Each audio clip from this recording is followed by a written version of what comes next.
Comment on fait pour bien manger? Ça, c'est meilleur pour la santé et que c'est meilleur pour la planète. Est-ce que c'est vrai? Il va falloir se mettre en condition. Hein. Et donc, pour la santé, est-ce que c'est mieux de manger ces gâteaux ou ces gâteaux? On va faire un bingo. Allez, vas-y. Quand on achète un produit, on achète le monde qui va avec. Bonjour et bienvenue, c'est Sab Santé. Je suis kiné et ostéo. Mais comme la santé passe aussi par l'assiette, j'ai appelé Ben pour nous aider. Hello. Comment vas-tu? Bah, très bien, écoute, et merci de me recevoir. Avec plaisir. Est-ce que tu peux te présenter et dire ce que tu fais dans la vie? Ben Warin, je suis ingénieur agronome de formation avec une spécialisation en sciences politiques et sociales et aujourd'hui j'ai une expertise sur les pays en développement, sur les cultures tropicales. Donc ça veut dire quoi exactement? Ça veut dire que tu aides les gens ou que tu aides les entreprises à savoir comment sourcer les produits, c'est ça? Eh bien les deux en fait, j'arrive à... Ouais. On va falloir se mettre en condition. Hein. Ah là là là là, elle va être longue cette journée. Eh bien les deux, parce qu'en fait j'aide les entreprises à savoir quoi mettre dans leurs produits pour faire en sorte que nous, consommateurs, ayons les produits de meilleure qualité à la fois pour notre corps mais également pour la planète. Donc est-ce que tu peux nous montrer un exemple? Par exemple avec ces boîtes de gâteaux. Eh bien l'objectif pour moi c'est d'aller voir cette marque Biarg ou la marque là et de pouvoir savoir en fait ce qu'il va y avoir dedans. Donc globalement, je vais prendre un gâteau, je vais savoir d'où viennent les céréales en fait qui composent ce gâteau, le cacao en fait qui permet justement de faire ton fourrage au chocolat, ensuite de savoir comment le transporter jusqu'à l'usine qui va nous permettre de faire ce process de fabrication, de conception, qui va également nous l'emballer dans ces petits sachets là pour ensuite l'accompagner, enfin l'apporter jusqu'à nous, on va le manger et ensuite de savoir quoi faire du reste de l'emballage, donc gérer la fin de vie justement de cet emballage là et de gérer toutes les problématiques, tous les risques, tous les enjeux sur l'intégralité de la chaîne de valeur, c'est-à-dire du champ jusqu'à l'assiette. Donc de A à Z, tu aides les entreprises qui nous donnent à manger à savoir finalement quoi faire pour nous, mais aussi pour la planète. Exactement. Donc il y a énormément d'enjeux à prendre en compte. L'enjeu éthique, l'enjeu environnemental, l'enjeu nutritionnel et l'enjeu même sanitaire sur tous ces aspects-là, parce que là, on parle de gâteaux, mais on peut parler également, ça peut être de protéines en poudre, ça peut être de yaourt, ça peut être de baguettes de pain. On va aujourd'hui, dans une économie mondialisée, avoir recours à des matières premières en fait qui peuvent venir de l'autre bout du monde et qui peuvent être associées à des problèmes de déforestation par exemple ou de non-respect des droits humains. Ok. Donc une fois que toi tu as aidé des entreprises, quel choix alimentaire on peut faire pour que notre santé, ça sente le mieux possible en fait? Par exemple, là, on a des barquettes d'enfants, là on a des céréales, enfin des gâteaux bio. Mon avis, en tant que consommatrice, c'est que j'ai l'impression que ça c'est meilleur pour la santé et que c'est meilleur pour la planète. Est-ce que c'est vrai? Est-ce que j'ai le bon avis? Je vais te donner une réponse d'agro, ça dépend. Ça dépend okay. Vraiment des gâteaux, ça va dépendre des types de produits. Là, on peut prendre cet exemple-là. Typiquement, quand on va regarder déjà la liste des ingrédients, c'est la première chose qu'il faut faire, c'est aller voir justement la contre-étiquette et se référer à justement ce qu'on connaît. Plus la liste d'ingrédients est courte, et plus ça veut dire justement que ton produit est moins transformé. Donc ça veut dire qu'il y aura des ingrédients potentiellement de meilleure qualité, en tout cas ces ingrédients que tu vas connaître et pas des E quelque chose ou des acides quelque chose, c'est des ingrédients que tu connais. Et la deuxième manière, c'est aussi de se dire que moins il y a d'ingrédients, moins les produits sont transformés et potentiellement de meilleure qualité ils seront. Donc là, ce que tu nous dis, c'est que sur une boîte quelconque de gâteaux, n'importe quel aliment que vous trouvez en supermarché, il y a l'obligation légale d'avoir ce petit carré-là avec les macronutriments. Les macronutriments, c'est les protéines, les lipides et les glucides, et la liste des aliments. Donc tu nous dis que plus la liste est courte, moins il y a d'aliments dedans et donc potentiellement meilleur c'est pour la santé. En tout cas, plus tu connais les impacts. C'est-à-dire que là, on va être sur des gâteaux, donc on va avoir du sucre, de la farine, on va avoir aussi des additifs, donc des texturants, des épaississants, des émulsifiants, des édulcorants, voilà, des trucs en plus. Des trucs en plus, des ingrédients qu'on n'a pas chez nous et des ingrédients qui sont de temps en temps de plus en plus nouveaux. Parce que c'est ça en fait, l'ultra-transformation, c'est que vous voudriez faire ce gâteau-là ou ce gâteau-là chez vous. Alors il ressemblera ni à ça, on est d'accord? Mais parce qu'il y aura probablement la moitié moins des choses qui sont dans ces gâteaux-là. Et qu'en fait, ce que tu nous dis aussi, c'est que pour la santé, des produits simples et basiques, c'est peut-être mieux. Il faut aller vers le plus simple dans les deux sens du terme. Simple, la simplicité, mais sain, S-A-I-N, simple. Donc pour la santé, est-ce que c'est mieux de manger ces gâteaux ou ces gâteaux? Maintenant qu'on a dit que, de toute façon, ils étaient tous les deux ultra transformés parce qu'il y a un peu trop d'ingrédients qu'il faudrait mieux les faire à la maison. Exactement. Maintenant qu'on a dit ça, sur les valeurs nutritionnelles, moi, attends, tu sais quoi, on va faire un bingo. Allez, vas-y. Alors, monsieur, madame, on a les protéines. Et bah, protéines, moi j'ai 7,1 grammes pour 100 grammes. Moi, j'ai 6,5 grammes pour 100 grammes. Donc t'en as un petit peu moins. C'est toi qui gagne. Je gagne. Maintenant, on a les glucides. Donc, les glucides, c'est en gros tout ce qui nous amène de l'énergie sucrée. Mais souvent, en dessous, il y a marqué « dont sucre ». Parce qu'il y a des glucides rapides à assimiler, le sucre, et des glucides plus lents à assimiler, ce qui en général est appelé les glucides. C'est pas stocké pareil et ça délivre pas de l'énergie de la même manière. Le sucre, c'est de l'énergie à l'instant T. Les glucides, c'est de l'énergie un petit peu plus au long cours. Et ça, c'est quand même, il me semble, important pour choisir ce qu'on mange. Donc, en glucides, tu as combien? Moi, j'ai 65 et les sucres, j'en ai 27. Moi, j'ai 62, donc j'ai moins de glucides. T'as moins de glucides. Mais les sucres, j'en ai 47. Ah oui. Donc, finalement... Beaucoup plus sucré, ça veut dire que tu vas avoir moins de glucides complexes, donc moins globalement de farine, et on va rajouter plus de sucre. En même temps, ici, on est sur un produit qui est à destination des enfants. Le marketing est là pour aussi, et donc d'un point de vue... Voilà. Donc sur un produit de marque là, les industriels vont mettre plus de sucre dans la composition pour que ce soit plus appétant et que les enfants justement soient un petit peu plus ferrés. Ok, c'est vrai que j'ai quand même l'impression qu'il y a des trucs que je mangeais enfant que je trouvais délicieux et maintenant quand je les remange adulte, je me dis ah c'est presque écœurant tellement c'est sucré. Tellement c'est sucré. Et en plus de ça, si tu vas de moins en moins vers des produits sucrés parce que soit tu veux faire attention ou soit juste en fait tu préfères manger du salé, quand tu reviens à quelque chose de sucré, ça devient presque écœurant. Les matières grasses, donc là pareil, il y a matières grasses et acides gras saturés. Pourquoi on les différencie? Il me semble que c'est pour les maladies cardiovasculaires. Exactement, c'est-à-dire que dans les matières grasses, en fait, ce qu'il faut voir, c'est qu'on va dissocier les bons gras des mauvais gras, pour le dire de manière très rapidement et de manière assez triviale. On est d'accord que tous les gras sont bons. Il y en a certains dont il faut les utiliser avec parcimonie. Exactement. Ce qu'on va appeler les mauvais gras en fait. Ouais. Donc ce sera les acides gras saturés, et ces acides gras saturés, effectivement, peuvent conduire avec une mauvaise alimentation non variée, non équilibrée, justement à des risques de maladies cardiovasculaires. Et avec de la sédentarité, si vous ne bougez pas assez, oui, c'est la kiné qui parle, mais c'est ce qu'on dit. Ok, donc c'est parti, on va bouger. On se lève. Allez, vous regardez toute la vidéo en faisant des squats, en vous levant. Alors toi, t'es à combien du coup sur les matières grasses? Moi, je suis à 23 de matières grasses au 100 grammes et je suis à 2,7 d'acides gras saturés. Eh ben écoute, moi j'ai 20 en matières grasses et j'ai 7 en revanche sur les acides gras saturés. Donc peut-être que ce serait moi qui... Là pour le coup oui, mais au global, on voit que à part les sucres où significativement tu as quand même presque 2 fois plus de sucre entre guillemets rapide que moi. D'un point de vue nutritionnel, donc d'un point de vue apport en macronutriments, on reste sur des produits assez similaires. On est sur des gâteaux au chocolat sucré quoi. On va pas, voilà, pour le dire de manière très triviale, c'est comme ça.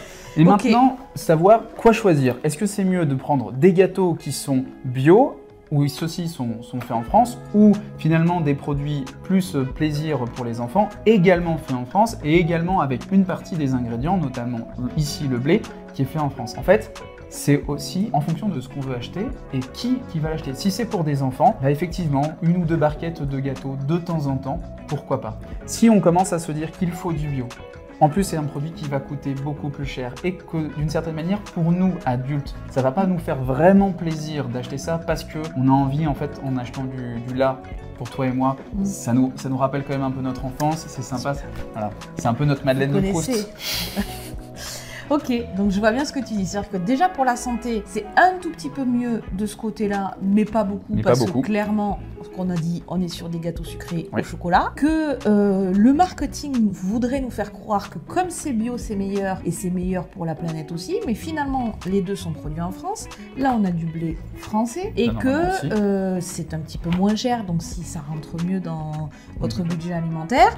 Et il y a peut-être la notion de plaisir. Et finalement, quand on achète ce genre de produits, c'est des produits plaisir. C'est des produits plaisir, c'est pas pour se nourrir au quotidien et c'est pas pour être en bonne santé dans le sens où évidemment une alimentation pour la santé c'est une alimentation complète. Je vous remets les vidéos juste ici. On a la vidéo avec Jérémy sur l'alimentation émotionnelle. On a le droit de manger des choses qui nous font plaisir et je vous remets aussi la vidéo avec Charles sur les troubles du comportement alimentaire. C'est très spécifique, c'est pas du tout ce dont on est en train de parler là, mais si le sujet de l'alimentation vous intéresse, c'est des vidéos qui pourraient vous plaire. Et donc pour reprendre ça, ce que tu disais, effectivement, le bio n'est pas la solution en fait pour une alimentation qui se veut la plus qualitative possible, la plus nutritionnellement importante possible. Le bio aujourd'hui est une des réponses, mais pas la seule, à une meilleure prise en compte de l'environnement. C'est-à-dire que effectivement, si on a le choix, c'est plus intéressant pour justement minimiser nos impacts sur l'environnement, d'aller vers des produits bio. Aujourd'hui, c'est, comme je le disais, une seule des réponses. Il y a plein de choses à prendre en compte. Il faut essayer de moins manger ce type de produits et admettre que ce sont des produits plaisir et pas des produits pour la santé. Il y a aussi, bien entendu, le prix de ces produits-là. Donc, ce que tu nous dis finalement, c'est que le bio, c'est plus un côté écologique, un côté planète, un côté santé de l'humain. Est-ce que c'est la seule réponse? Est-ce qu'il y en a d'autres? Et bien justement, en fait, comme tu viens de le dire, le bio, c'est une des réponses. C'est-à-dire que c'est pas parce qu'un produit est bio qu'il sera forcément meilleur pour la santé. Et le mieux, en fait, pour sa santé, c'est encore une fois des produits qui sont les moins transformés possibles, les plus vrais possibles, et aller vers, forcément, d'une certaine manière, une rationalisation de savoir si tu en as vraiment besoin. Et toujours en admettant qu'il y a des produits plaisir. Typiquement, ces produits en font partie, mais c'est pas parce qu'il va être bio qu'il va être bon pour la santé. C'est pas le seul enjeu. C'est pas parce qu'il va être bio qu'il va être bon pour la santé. Donc si c'est un produit plaisir, prenez le produit qui vous fait plaisir. Exactement. Ce qui est important aussi, c'est que l'environnement n'est pas le seul et unique enjeu.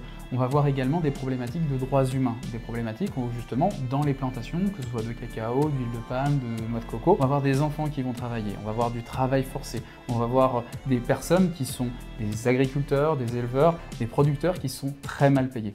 Globalement, ce qu'il faut voir, c'est que quand on va acheter un produit, on achète le monde qui va avec.